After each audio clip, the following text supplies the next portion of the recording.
السلام عليكم ورحمة الله تعالى وبركاته، متابعينا ومشاهدينا في كل مكان.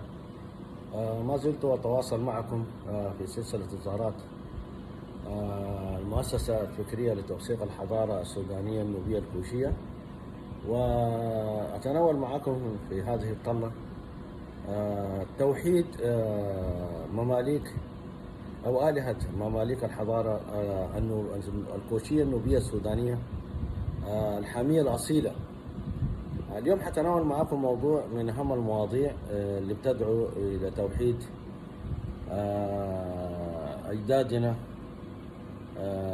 في زمن الحضارات والمماليك الكوشية النوبية السودانية. واليوم حتحدث عن الندرو اللي هو الآلهة في حياة المماليك.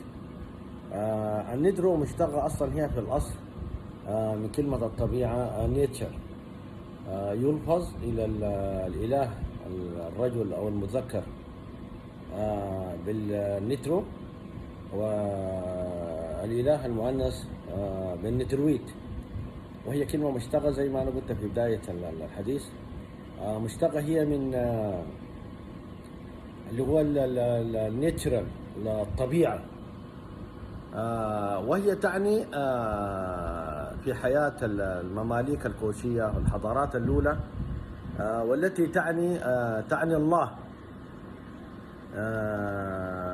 كما تعني نيدرو إله في الحضارة الكوشية القديمة للذكر القوي الذي حكم، ونترويد زي ما أنا قلت إله للمؤنث اللي هو شعار قوة الأنثى التي حكمت، تعظيم لكنداكا في ذلك الزمان. وكنداكا تنسج ثوب المهابة عزا وفخرا ليبقى لنا، وهذه الأرض لنا أشرقت بنورنا، فهي الحياة ابتدت وكل البشرية من نسلنا.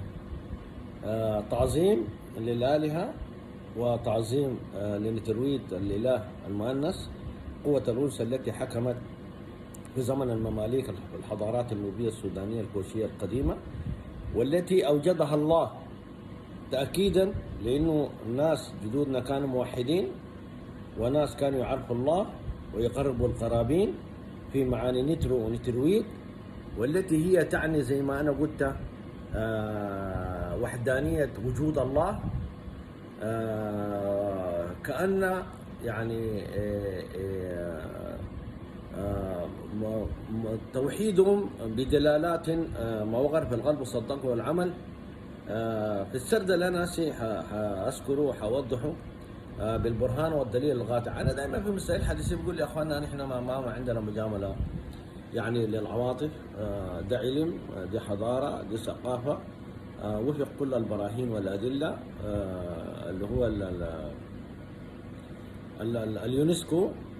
نحن نتواصل مع التراث العالمي في المنظمة العالمية اليونسكو، والتي هي يعني بتحط كل الافتراءات وكل القواعد وكل اللي يتداول الشيء ما حقيقي يعني. فأنا تكلمت عن توحيد المماليك والآلهة في زمن الحضارة السودانية النوبية الكوشية القديمة لأسئلة بعض الناس، والناس بأدب وباحترام بيسألوا العلماء والناس الدارة تستفيد زينا يعني. فكل هذه النترات الآلهة تدور في فلك الإله الواحد الذي أوجدها وأوجد الطبيعة وأوجد الخلق، وهو منزه. يقول يعني في الزمن ذاك الإله الذي أوجد الآلهة هو منزه، يعني بالذات، وهم يعرفوا بالصفات. يعرفوا بالصفات كيف؟ قال لك إنه هذا الإله لا يدور في فلك ولا يعرف بالكيف والكمية، والذي لا يوصف بدوران مادي. وكل هذه النترات والنترو والتي جاء بها مشتق مؤنث وشق، يعني شق مؤنث وشق مذكر، بتندرج تحت بند السالب والموجب، السالب والموجب، وتعمل حسب مشيئة الإله التي أوجدها اللي هو الله، وهو السعي عبر منظومة مادية ومعنوية للوصول إلى تكامل حقيقي يعني في مكونات الأرض والخلق بطريقة تحيي البشر في تكامل، يعني يحيي الأفكار والأحاسيس والعواطف. يعني خلي بالك هنا، لأنه معرفة الله يعني بالصفات وليس بالذات، في الفكر وفي التقوى وفي التوحيد المتكامل الذي يحيي ويجيب، ويجب أن تكون الأفكار والأحاسيس والعواطف والغرائز والأخلاقيات تخرج من إنسان إله النمط. يعني إنسان إله النمط، يعني شنو إنسان إله النمط؟ يعني إنسان فعال، وإنسان مثابر، وإنسان أخلاقي. حتى الرسول صلى الله عليه وسلم يقول: لقد أتيته لأتمم مكارم الأخلاق. يعني من أعظم يعني أسس وأساليب وصور وملامح التوحيد الأخلاق، إنه الإنسان لما يكون يعني أخلاقي، آدمي، إنساني، بشري، يكون نتره. والذي أوجدها الله رب العالمين جعل هذه الأخلاق هي عنوان وهي سيدة العبادة، وهو مخ الدعاء. ف يعني الإنسان لما يكون أخلاقي وفعال ومثابر وأخلاقي شامل في التصرفات والأفعال في معاني تشمل يعني كل ما ورد في معنى الإنسانية والحياة، هذا يدل على تكامل الأخلاق. في كأنه يعني المؤمن أو المسلم يرسم كأنه شنو جسد واحد بنيان مرصوص. يا إخوانا ده كلام يعني كلام آلهة ومماليك الحضارة النوبية السودانية الكوشية القديمة، والتي تدل على وحدانية توحيد الله عز وجل، الذي أوجد الآلهة في لفظ إله نيترو ذكر ونيترويت مؤنث، إنه هو الإله ينطق للإنسان الكامل المتكامل المثابر الشامل، الإنسان الأخلاقي النمط، الإنسان الأخلاقي العمل، الإنسان الأخلاقي العبادة. وحتى الرسول صلى الله عليه وسلم يقول: لقد أتيت لأتمم مكارم الأخلاق فأدبني ربي فأحسن تأديبي. يا أخوانا، أعظم مكارم العبادة والتوحيد هي مكارم الأخلاق، وهو الأدب. الأدب في المعاملة، الأدب في الاحترام، الأدب في التعامل، الأدب في كل راعي وكلهم مسؤول عن رعيته، الأدب في حديث الرسول صلى الله عليه وسلم يعني بعطي كل ذي حقا حقا. يعني لنفسك عليك حق، ولدينك عليك حق، ولسانك عليك حق. ده كله منصوص بالإنسان لما يكون نيترو متكامل شامل فعال مثابر إحسان أخلاقي. يعني الإنسان لما يكون أخلاقي النمط يا أخوانا، وأخلاق السيرة وأخلاق العمل، هو إله. يعني ما هو إله الله، لا، هو إله بدليل النصوص اللي احنا أوجدناها، إنه الإنسان لما يكون أخلاقي متكامل مثابر معامل، والدين والمعاملة هو إله الذي أوجده الله رب العالمين، اللي هو لا يوصف ولا يعرف بكم ولا كيف ولا مادي ولا أخلاق تدور ولا ذات، لا، يعرف بصفاته اللي هي موجودة في الأسماء الحسنى: التصابر والتكابر والسلام والعمل الصالح والعميد، اللي هو الملك القدوس السلام المؤمن المهيمن العزيز الجبار المتكبر وإلى آخره. عظمة حضارتنا نحن هم أحفاد سيدنا نوح، ولا شك نوح سيد الأنبياء والمرسلين. بعد الطوفان جاء من بعد سيدنا موسى اللي هو الشعوب المقدسة، اللي هو كانوا أخلاقيين وكانوا مؤدبين وكانوا تعاملهم تعامل أخلاقي إحساني. جعل من هذه المناطق التي كانوا يعيشون بذلك الزمان انهم هم مماليك او الهه او شعوب مقدسه. فبعد ما جاء الطوفان الناس دول انتشروا في الارض، اللي هو احفاد سيدنا نوح. ويقول الله عز وجل: وجعلنا ذريتهم هم الباغون وتركنا له في العالمين انه من عبادنا المحسنين وسلام على نوح في العالمين ومن شيعته سيدنا ابراهيم. اخوانا ده ما كلام واضح. وحتى ربنا سبحانه وتعالى يقول: بسم الله الرحمن الرحيم: وورثنا الكتاب لبني إسرائيل لا تتخذوا من دون أولياء مما حملنا من ذرية نوح. هم ده ذرية نوح، يعني سيدنا حام وسيدنا كوش وسيدنا السودان وسيدنا نوبة وسيدنا بيجا. ما ده كلام واضح. الرسول صلى الله عليه وسلم يقول: أبناء نوح ثلاثة. يعني عن أبو هريرة رضي الله عنه قال الرسول صلى الله عليه وسلم: أبناء نوح ثلاثة. قال سام ده لأهل الفرس والروم والعرب، وقال حام ده لأهل السودانيين والسند والهند، وقال يافز ده لهجوج وماجوج والأتراك. قال كفى وانتهى. ما كلام واضح يا اخواننا. ما كلام ما داير له درس عصر ولا كلام داير له يعني فلسفه ولا ثقافه. دي احاديث، دي نصوص دينيه، ده علم، ده اثبات، ده برهان، ده دليل.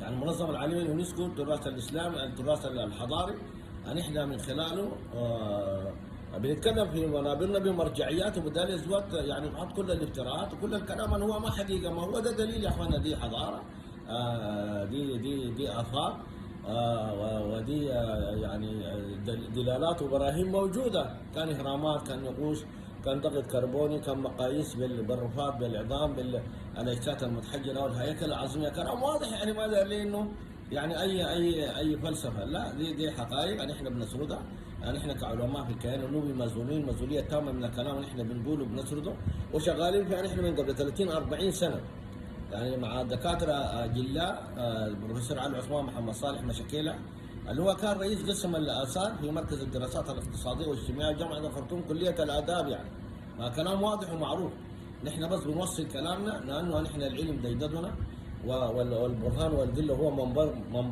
المنبر بتاعنا اللي هو منبرنا، ونحن دائما بنحاول نوصل وصل الحضاره، وصل الخلق، وصل الدين، وصل العلم، وصل الطب، وصل الهندسه بفلسفه علميه تدل على البراهين والادله نحن امتلكناها وبنملكها للناس، يعني للجمهور او للمتابعين او للقارئ المثقفين كبار وصغار يعني. دليل ثالث ورابع على توحيد آلهة المماليك الكوشية والحضارة الكوشية النوبية السودانية القديمة النوحية بالأدلة وبالبراهين. ويقول يعني النيدرو هم الذين وحدوا ووجدوا تواجد الدين، والدين الذي أوجد ونشأ مع هذا الكون وظهورهم وهم موجودين، وهو موجود هذا النيدرو أو الإله داخل كل إنسان وداخل كل كائن حي. تعجز عنه الأرواح، يعني علموا عن إدراك الروح، الآلهة داخلها وحولها من الله الذي أوجدها، والروح النيدرو أو الإله المستنتجة والتي اكتسبت معرفة روحانية، والتي تعني وجود الله سبحانه وتعالى في هذه الأرض، والتي تشير إلى النيدرو الأصل، الروح، الأخلاق، المعاملة، الدين، ويعتبر رمزا للتوحيد وقوة القوانين التي أوجدها، القوانين اللي هو التشريع السماوي يا أخوانا، الذي يحافظ على حياة الإنسان بما ربنا سبحانه وتعالى شرعه في كل الشرائع، زبور، إنجيل، توراة، قرآن، فرقان، إنه الإنسان يحافظ على ما ربنا سبحانه وتعالى أوجده من أجله. يا بني آدم إنه خلقت الدنيا لك وخلقتك لي فلا تنشغل بما هو لك عني. ما كلام واضح يا إخواننا، يعني هو لما يقول نيدرو هو إخلاقي، مثابر، إحساني، إنسان معامل في دينه، في حياته، في بيته. وكذلك النترويت الذي يشار إلى الإله الأنثى التي هي حكمت بقوة ومعرفة الله التي أوجدها داخلها يعني، وهي لم تكن في يوم من الأيام المعرفة بوحدانية الحضارة الكوشية النوبية، لم تكن في يوم من الأيام مشهولة، بل بالعكس مظاهر الحضارة وهذه الإهرامات والبنايات وهذه النقوش تدل على أنه الإنسان القديم أو إنسان الحضارة كان إنسان متعلم وإنسان عنده بصيرة قوية وتواصل واتصال مع ربنا سبحانه وتعالى، بأنه هو اللي أوجد لفظ أو معنى اللي هو معنى مجازي، يعني إله أو نيترو أو نترويد بقوة العلم وقوة التقوى وقوة المثابرة اللي هو لقاه في حياته إنسان الحضارة سابقا أو الإنسان القديم أو أول إنسان الذي عاش في هذا الوجود في تأسيسه بحضارة قصر. الحقيقة إنه التوحيد هو الذي يعطي القوة والإيمان القوي، زي معجزات صوت وصورة، وتكون هذه المعجزات موجودة في ذلك الزمان أو في الزمن الإنسان يكون اتصاله بربنا قوي، في إنه ما وقر في القلب صدقه العمل، وإنه ما زال عبدي يتقرب إليه حتى كنت سمعه الذي يسمع به، وبصره الذي يبصر به، ويده التي يبطش بها، ورجله الذي يسعى بها. يا اخواننا قوة الإيمان والوحدانية والتوحيد في الحضارة النوبية السودانية الكوشية الحامية القديمة هم أحفاد سيدنا نوح اللي هم أنبياء العزم، فكان عندهم الارتباط وثيق جدا بالمولى عز وجل، يعني وهبهم كرامات ومعجزات كانت ظاهرة في الإهرامات، في الشواهد التاريخية، في المساحات الضوئية اللي هي عالجت سلبيات مرحلتنا اللي نحن ساعين لأنه نستلم منها ونوضح للناس ونوري للناس إنه هذه الحضارة حضارة قيمة، وهم كانوا آل بيت سيدنا نوح اللي هو أنبياء مقدسين أقوياء أولو عزم أولو قوة، كرامات ومعجزات أو قوة للخارقة في بناء الإهرامات، في النقوش، في الحياة اللي كانوا عايشينها، في حروبهم، في كرهم، في فرهم. تعاملهم كان تعامل إنساني أخلاقي يدل على كلمة آله وليس الله. هم بيقولوا إنه الإحسان والمثابرة بتاعتهم بإنه يعني أخلاق النمط، إنسان النمط هو إله.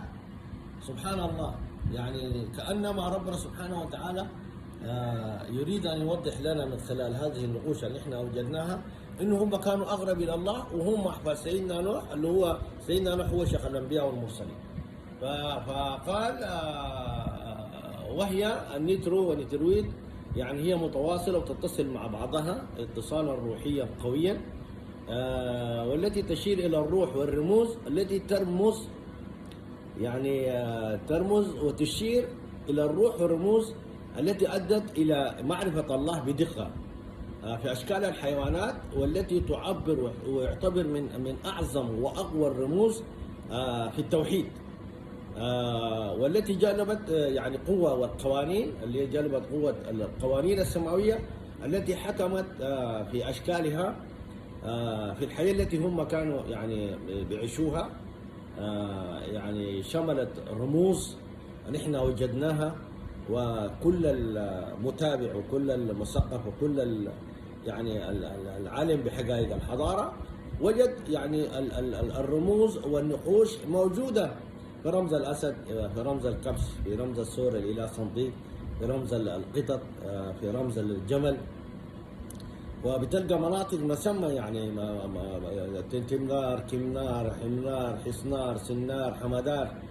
يعني يا اخواننا دلائل واضحه وجازمه، الرموز اللي هم وجدوها ولقيناها نحن في والناس كلها شهدتها، سواء كان في الاهرامات، في المعابد، سواء كان في المدن، سواء كان في النقوش اللي وجدناها. هذه النقوش يعني اثبتت انه هم يعني بيعرفوا الله عن طريقه، والتواصل الروحاني الموجود كان بين احفاد سيدنا نوح هم انبياء العزم، ادت الى تقويه التوحيد اكثر واكثر. فنشأ منا هذه النقوش وهذه المصطلحات توكيدا لتوحيد الله عز وجل، والذي ادى الى انه الناس تعرف الحقائق. الصور موجوده، المعابد موجوده، الاهرامات موجوده، والتي يعني شملت هي يعني في حديثيانا زي ما انا قلت الاسد، الكبش، القطه، الفهود، وكثير من الرموز التي تدعي يا اخواننا للتوحيد في حياتهم، والتي مجدت اشكال يعني معابدهم وجدرانهم ومماليكهم وحضارتهم. انا حقيقه يعني هي الوحدانيه والتوحيد هو اللي انا حفظت حياه الالهه، والدليل انه من قبل 80 مليون سنه الى الان مشاهقها موجوده عاليه كعلو العلا في الاهرامات، في المعابد، في الحضارات الموجوده اصلا، سواء كان مقبوره في باطن الارض لاكثر من 80 مليون سنه او في ظاهرها. هذا دليل قاطع وجازم على انه الالهه في زمن المماليك في الحضاره النوبيه السودانيه الكوشيه الحرميه ناس كانوا موحدين وبيعرفوا الله، وهم احفاد سيدنا نوح شيخ الانبياء المرسلين. كل الرموز وكل النقوش تدل على انه الناس ديل كانوا موحدين، دقه التصميم، دقه الكتابه، دقه الرموز اللي هم خاتينها في المعابد او خاتينها في مداخلهم خارج الحضاره، تدل بالدليل القاطع انه هم يتقربون الى الله كوحدانيون، بيروا انه كل شيء خلقه في الوجود هو الله وهو روح الله. وقال ولما نفخت فيه، قال ولما سويته ونفخت فيه من روحي. يعني الانسان ده يا اخواننا ولا الحيوان، اي مخلوق فيه روح الله، يعني الله موجود في داخله. دي الوحدانيه اللي بيدعوا لها كان الالهه والمواليك في زمن الحضاره يعني النوبيه السودانيه الكوشيه الحاميه، بالدليل الجازم والقاطع في مظاهر الحياه اللي احنا هم وجدوها لنا او نحن وجدناها في المعابد، في المخابر، في النقوش، في الاهرامات، في الحضاره نفسها. يعني في كل نقش بتجد انت عظمه من عظائم الهه الحضاره النوبيه السودانيه الكوشيه واضحه. يعني المساله ما دايره فلسفه ولا درس عصر ولا دايره فهم بس يعني، ودايره تقرب اكثر من وغرة في القلب وصدقه العمل. يعني انه الناس دي بيقولوا انه هم الالهه يعني اوجدها رب هو خالقها بالنتر والترويد، وهم يعرفون الله باصل صفاته وليس ذاته، لانه لا يعرف بالكم او الكميه او الكيف او زمان او مكان، واله سرمدي ابدي لا متناهي. ما هو واضح من النقوش ومن الكتابات ومن الرموز اللي احنا اصلا بنفككها كل يوم في معبد او في هرم او بنلقاه في مدفن يعني. فواضح ودليل قاطع انه احفاد سيدنا نوح زي ما انا ذكرت في مستهل حديث الايات، انه هو ذريه نوح هم الباقين، يعني رب سبحانه وتعالى جاعلهم الى ان تقوم الساعه يعني. ده دليل قاطع وجازم انه هم ناس موحدين وبعرف الله ان نوح سيدنا نوح شيخ الانبياء والمرسلين. والرموز التي حتى هي نحن وجدناها تعبر عن التوحيد، والتي مجدت في جداريات الحضاره النوبيه السودانيه اشكال هذه المعبودات اللي بتقربهم الى الله.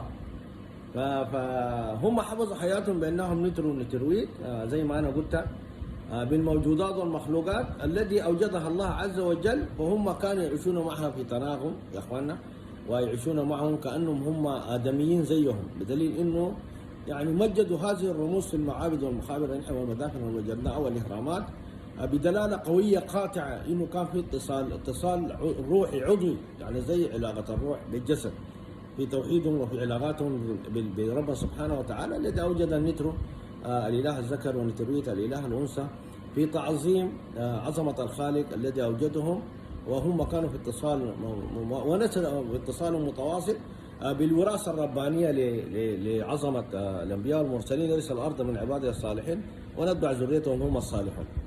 فالانسان يعني الانسان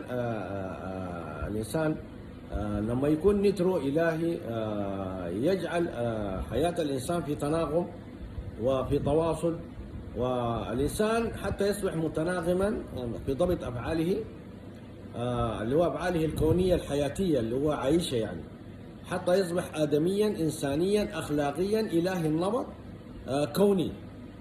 فاخواننا ده كلام واضح، يعني كلام اصلا يعني نحن بس بنقوله بنذكر عبر منابرنا يعني تنبيه للغافلين والذكر تنفع المؤمنين، يعني انه احفاد سيدنا نوح شيخ الانبياء والمرسلين بكل الدلائل القاطعه في الكتاب والسنه انه هم ورثه الانبياء، يرث الارض من عباده الصالحون، هم ربنا ارسلهم ووجدهم لاحياء الحياه ولحفظ الانسان من انقطاع النسل الذي اوجد فيه كل الحياه الطيبه من زواج وتكاثر وانساب والى اخره. فانا ان شاء الله بحاول اواصل عبر هذا المنبر، منبر المؤسسه الفكريه لتوثيق الحضاره السودانيه النوبيه الكوشيه الحاميه، انه بالدلائل وبالعلم وبالاثباتات وبالشواهد التاريخيه وبالصور الحقيقيه الابداعيه، لان احنا اصلا هي موجوده يعني عندنا وبين ايدينا للناس كل الحقائق. نحن ناس الحمد لله ربنا جعلنا علماء الكيان النوبي، وعلماء يعني علم ينفع به، يعني خيركم من تعلم العلم وخيركم من تعلم العلم وعلمه. يعني انا بوصل رسالتي دي لكل مسؤول ونحاتب رجل عنده خلق واخلاق وادمي وانساني في بلدنا وجميع دول العالم، وكل المسؤولين من التراث الحضاري ايا كان، انه برضه ثاني يعني تتوحد الايادي، يعني تتحد الكلمه وتتضافر الجهود في سبيل انه نحن نصفر بهذه الحضاره وبهذا الوطن، والناس تعرف نحن منو يعني. الحمد لله والشكر لله من اول ما انا اثبتت للعالم من 83 وزي ما قلت 2004 2013 2019 في حواراتي في امريكا في تاسيتي وقناه الحره، الناس بدات تعرف والغفله بدات تنتهي، وعتبة العذاب أطلعت والسحاب همسرام حبت بل صعدت إليكم أيها الأحباب في ملتقى النغايب الضبابي. فالحمد لله بدأت المنصات القنوات كلها العالمية والعربية إنه تتحدث عن حديثي اللي أنا أثبته أنا من قبل 30 سنة، إنه الشجرة السودانية هي الأصل، والخرطة الجينية السودانية هي الأصل، والنسل السوداني هو الأصل. وأجمل ما يميز أخواننا هذا الأصل في النسل استمرار الجينات الوراثية للمرأة السودانية والأمة السودانية والأخت السودانية من زمن أبونا آدم إلى يومنا هذا إلى مستقبلنا إلى أن يرث الأرض ما فيها. ده كلام أنا أثبته بالدليل القاطع، أثبته بالعلم، أثبته بالبراهين، أثبته بالأدلة، والشكر لله والحمد لله. كل المنصات والسوشيال ميديا وكل العالم من بعد ما نحن قلنا الكلام ده أو من بعد ما أنا قلت الكلام ده وأثبته بدأ الناس تنتبه، وبدأ الناس كلها الحمد لله توعي، وبدأ الناس كلها تتكلم، وبدأ الناس كلها يعني مثقف بعدنا يعني بكل الدلائل اللي احنا اثبتناها وادحضت كل الافتراضات السابقه، وان شاء الله الى الامام. وانا ان شاء الله حواصل معكم باذن الله. والسلام عليكم ورحمه الله وبركاته. الله يبارك فيكم ويسلمكم.